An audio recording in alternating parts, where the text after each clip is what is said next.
What's going on, guys? My name is Deceived, and I'd like to welcome you all to the next episode in my map knowledge series. In this episode, we'll be going over some domination tips on Village. I'll be showing you all the spawn points around each of the three flags, a nice starting route, and also some nice lines of sight. Starting it off with the A flag, you can see A flag has 5 spawn points, 2 of which I have found are primary, and the other 3 I think are alternate spawn points. The primary spawn point for the A flag I found is right here, and also one inside the cave right here is also another primary spawn point for this flag. Jumping into the B flag spawn points, you can see that all of the B flag spawn points are on the left hand side of the map. There are 3 of them. One is actually inside of the C side spawn point, the main spawn point, so it's kind of weird and awkward.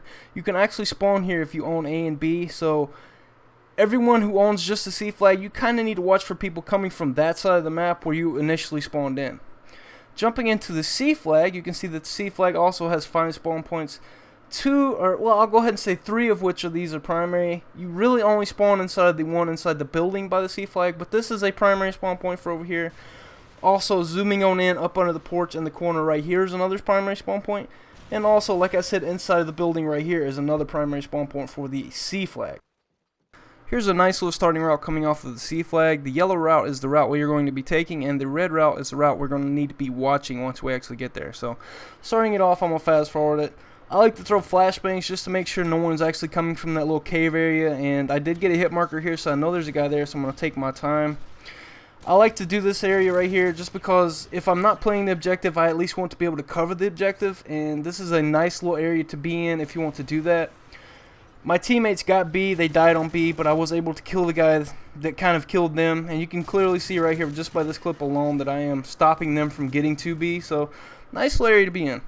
Here's a nice little line of sight over B. Most people tend to actually move up toward the little barrel right here, but I like to stay back by the car.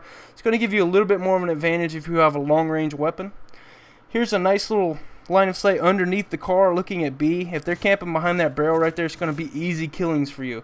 Also, you can come around this side if you have B and watch underneath the car or the truck here and make sure no one's coming around you. This is a line of sight I would not overly use, but it's a nice line of sight nonetheless. If the truck is not blown up, you can get in the bed of it. You can watch the left hand side there. You can also watch the creek bed here through the windows, and you can also look at the top of the hill right here and have a nice little counter head glitch toward that.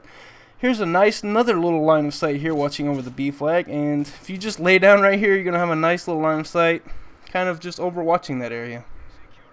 And that is pretty much it for this video, guys. I hope you guys enjoyed. I hope you learned something new. If you haven't subscribed already, don't forget to do so.